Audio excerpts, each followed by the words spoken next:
Assalamualaikum warahmatullahi wabarakatuh.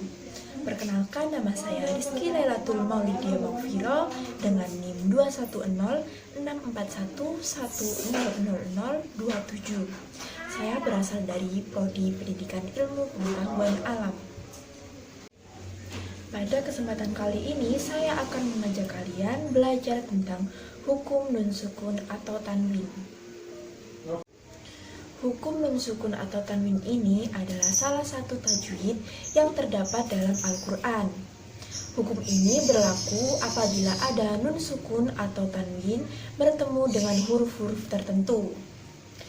Hukum nun sukun atau tanwin ini terbagi menjadi 4 jenis. Yang pertama yaitu idhar. Hukum ini berlaku apabila ada nun sukun atau tanwin bertemu dengan huruf hamzah, ha, ho, ain, wain. Cara membaca bacaan idhar yaitu harus dengan jelas dan tidak boleh terpengaruh huruf setelahnya. Salah satu contoh bacaan idhar yaitu terdapat dalam surat Al-Baqarah ayat 285 yang berbunyi kullun amana billah. Pada kata kullun a harus dibaca jelas dan tidak boleh terpengaruh huruf setelahnya. Yang kedua yaitu idgham. Hukum bacaan idgham ini juga terbagi menjadi 2. Yang pertama yaitu idgham bi gunah.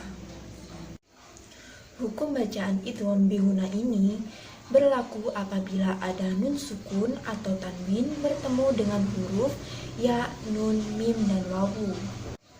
Cara membaca hukum bacaan idgham ini yaitu dengan cara mendengung selama 2 harokat.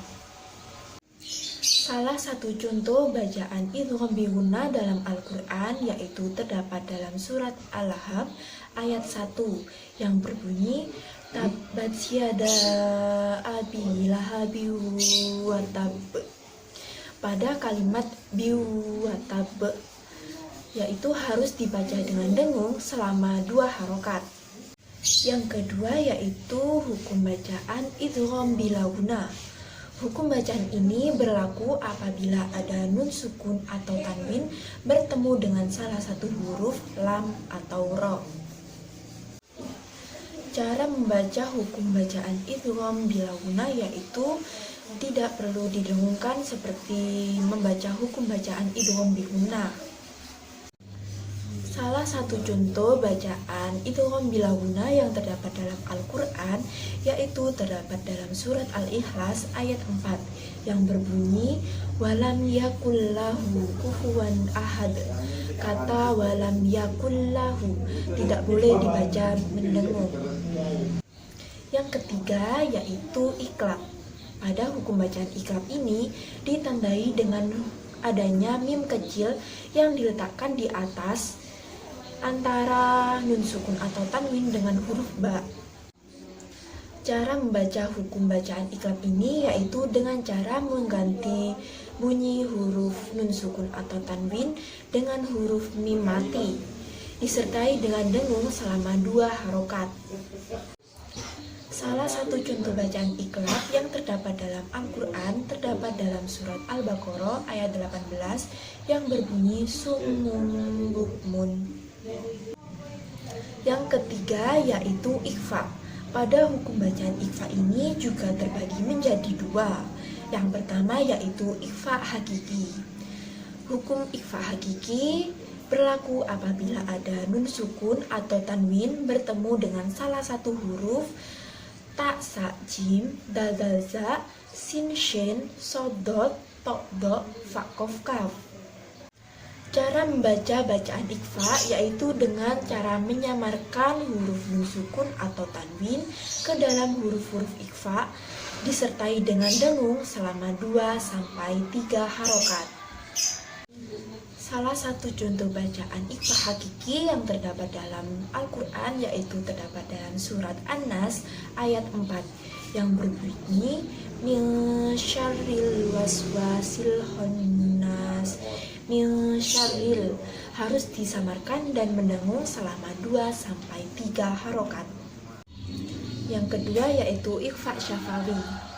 Hukum ikhfa syafawi ini berlaku apabila ada mim sukun bertemu dengan huruf ba.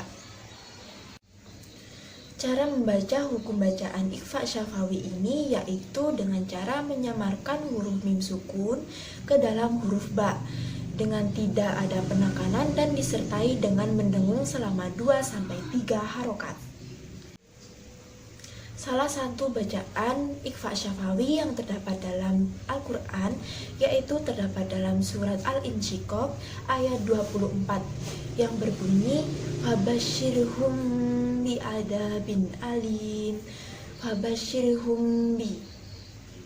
Pada kata ini harus disamarkan huruf mim sukunnya ke dalam huruf ba tanpa adanya penekanan dan dengung selama 2-3 harokat. Baik, sekian penyampaian materi pembelajaran saya tentang hukum nun sukun atau tanwin. Apabila ada kurang lebihnya dalam penyampaian materi saya mohon maaf. Wassalamualaikum warahmatullahi wabarakatuh.